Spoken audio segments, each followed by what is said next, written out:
Sunshine, New Buckaroos, how the heck are you? I am Tom, the Whiskey Whisperer, and I have an empty bottle, man. 200 milliliters, go fast. I popped this a couple days ago as I started my semi vacation. I guess I just took a few days around my wife's birthday and my birthday off. Well, partly because I had a procedure scheduled on Wednesday, and just thought we'd take the rest of the week off. Just a very, just a few extra days around Memorial Day weekend. Anyways, I did open this up. This was given to me by a couple friends, brother and sister, Kim and Dan. So thank you. But I thought I'd just go ahead and finish it up. I wanted to do both neat and rocks with a particular whiskey. So I decided to go with this one kind of last minute. And I have it poured neat here, as you can see. Don't spill, Tom, in the Tomstown shot glass there. So I'm going to drink that neat. I'm going to do that last. Put that back up here. It's a 90 proof whiskey, by the way. It's a Pendergast Royal Gold from Tomstown. So I do have some on the rocks, if you will. So I used my old Lives Matter glass. And what I did here is I put some distilled water in it and I froze it. I'm kind of very particular about ice. I have issues. Some of them just doesn't agree with me. But anyway, that's a story for another day. But so anyway, yeah. So as you can see, I froze that in there and I put that on top. So that's my rock, sort of, just enough to get it cold. But I didn't want to dilute it completely. I didn't want to use a lot of small cubes. And there we go. So waiting for when that ice that would move, get off the bottom. And it just happened in that second. There we go.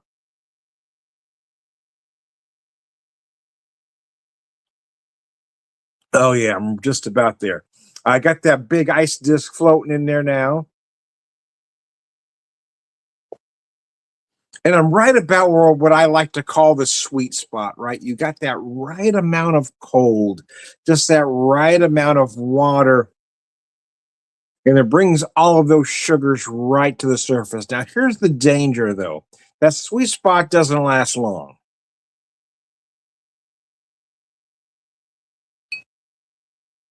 And how long it lasts really depends on the ice you're using, how much milk, and your whiskey for that matter. But once that sweet spot is gone, your whiskey's done. It's just going to taste like crap from this. So you got to drink it. Once you hit that sweet spot, you've got to finish it, man. I'm not saying you got to slam it, but you got to, you got to focus, man. You got to focus, baby. You got to focus.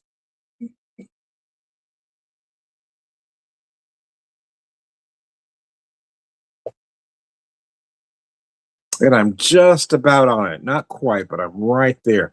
All those sugars, a little bit of maple, some deep brown sugar, some molasses you're feeling. You're gonna miss a lot of stuff though on the rocks, and we'll get to that when I drink the neat version there. You're gonna gain some things. Again, you're gonna really feel those sugars, but you're gonna miss out on a lot of those intricate flavors and aromas. So it really comes down to preference. As a younger drinker, I did prefer my whiskey on the rocks. As an older drinker, I do prefer it neat for the most part. But every once in a while, especially when we got a humid day like today, some rock sounds good. Or more to the point, just some cold whiskey, baby. Just a little cold. Not too much, not too much, not too much water, just a little bit.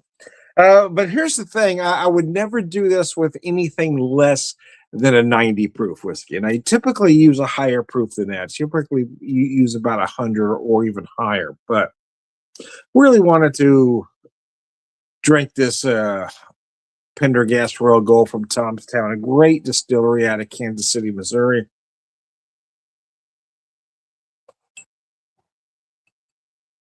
Set that down just for a second while I check something here quickly. Again, so I'm just about at that sweet spot. So I really, really, really got to focus on that whiskey. Yeah. So I wanted to make sure that was in the right spot there. Oh, so my wife and I have been kind of, we're both a Gen X. Just barely not boomers. But we grew up with a lot of that food. Sometimes some nostalgia gets us. So we had some. We both wanted some sloppy joe, so I made some sloppy joe sliders for lunch.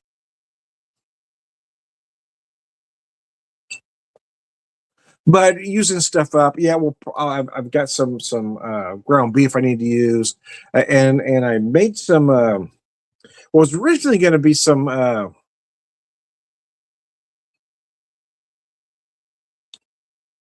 buffalo chicken dip, but I have those good slider buns. So I'm going to do some buffalo sliders, and or just little burger sliders.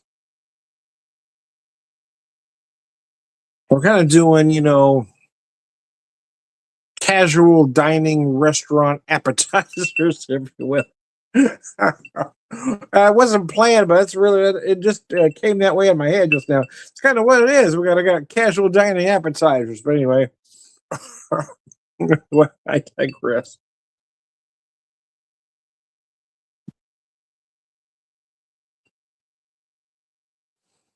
Sweet spot is a beautiful thing, but here's the thing: it ends very abruptly, right? It'll go from "oh, this is beautiful" to "oh, crap, I waited too long." In just a heartbeat, man. So when you find your cold whiskey getting to right at that sweet spot, that's when you really need to dig in.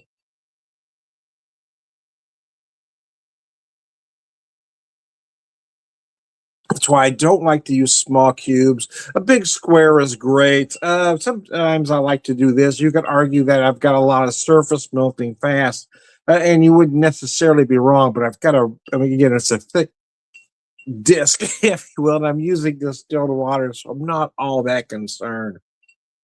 And I don't know that the melt off is really any faster than a big cube.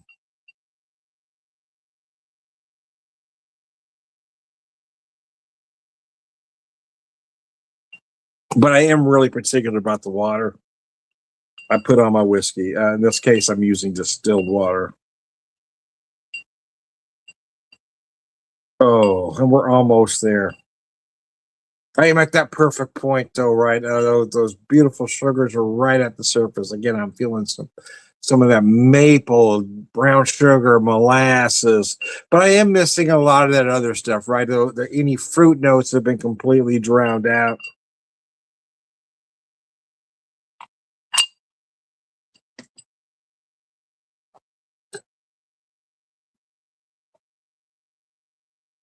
All right, in my Tom's Town shot glass here, I've got it almost full. It's about an ounce and a half glass neat.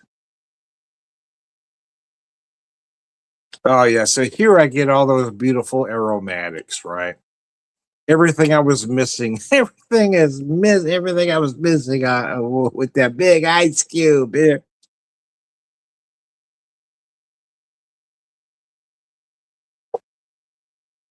And I don't get the that huge hit of sweetness that I did on the rocks. It comes across more decadent this way, right? I do get some of those sweet notes. Actually, I still feeling some of that maple.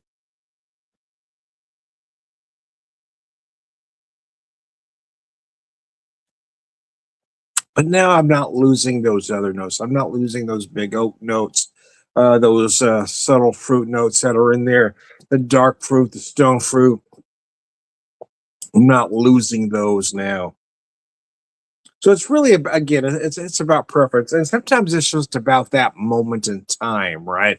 Sometimes it's just that very moment. Rock sounds good, or nah, I just want to relax. For me, it's if I don't know.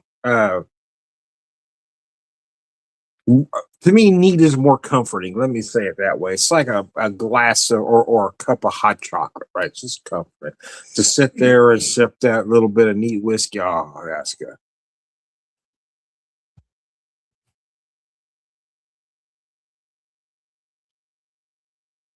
And this stuff is just gorgeous. That Pendergast Royal Gold from Tomstown is just beautiful, man.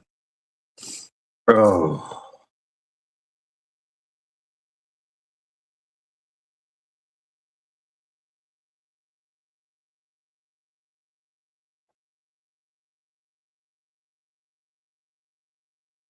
Oh,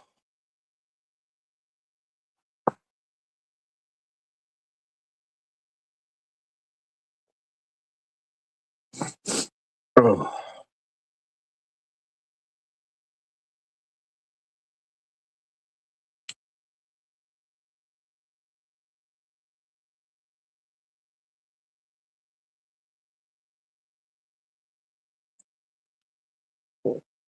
Oh man, that's delicious. Anyways, I digress. Get quiet there for a second. Was focusing on the whiskey. Anyways.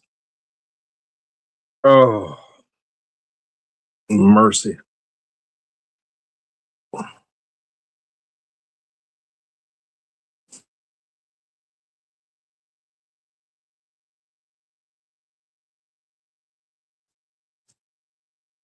So yeah, originally I was gonna do some buffalo chicken dip. And I thought, well, we got the bugs.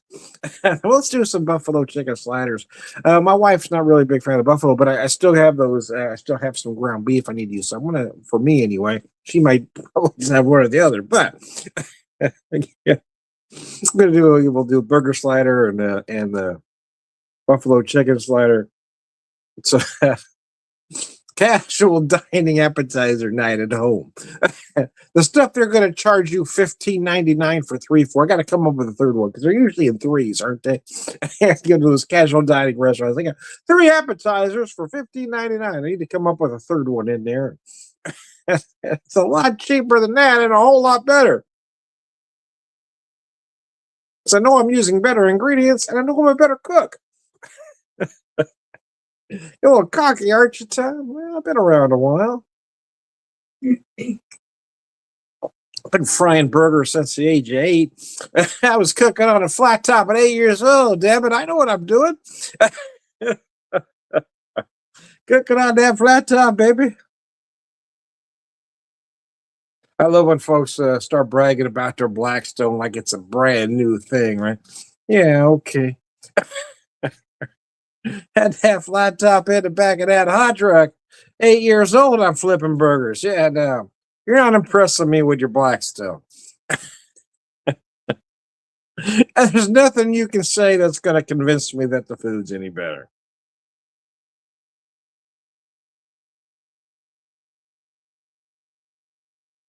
You're not going to get a better sear than cooking on cast iron. Although I will admit I do like stuff cooked on a flat top. But again, I mean, you get a nice sear on a cast iron. Ugh. Drives me crazy how folks these days put a burger together, especially at fast food restaurants. I don't know when this became a thing. I don't know why it is a thing. It's just I want to go in the back of a fast food restaurant and watch them put a burger together because it just doesn't make sense. There was a everything you do everything for a reason when you're cooking for a lot of okay, hot truck, hungry construction workers.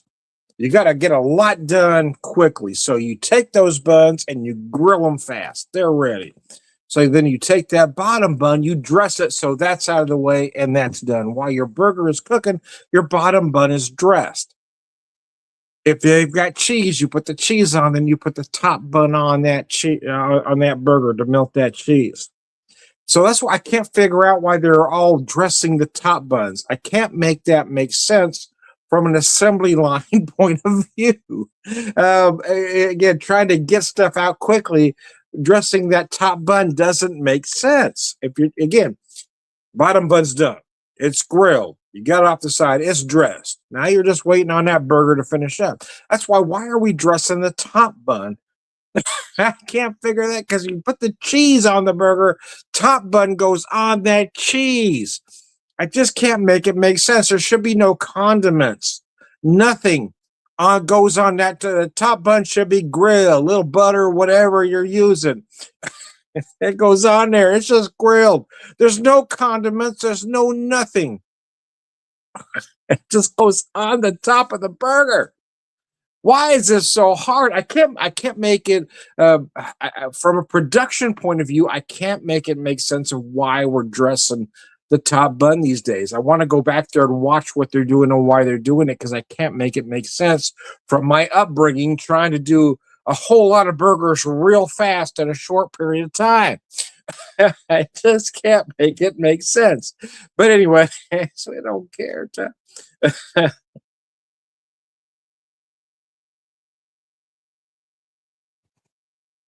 Anyways, well, I don't know why that bothers me so much, but it really does. Every time I get a burger, the top bun is dressed. It just pisses me the hell off. I just get so angry. Why did you do that? Because you've messed up the whole cohesiveness of the burger. Nothing is going to taste right now because you've put this there, and none of it makes sense. You're not gonna taste that bite right anymore because you've dressed it all wrong. It's not going to taste right. Tom, you have issues. Like I do. Hell, I got the whole subscription, baby. Anyways, I digress. You got to put it together this way for it all to come together right. You got to take a bite. It's going to taste. You got to taste this and this and this. But if you're putting this here instead of here, it's all screwed up. Anyway, I'm the Whiskey Whisper, Whiskey Evangelist, prolific whiskey drinker, purveyor of wisdom, and I just wish everybody would dress a hamburger the right way. All right, good guys, launch it.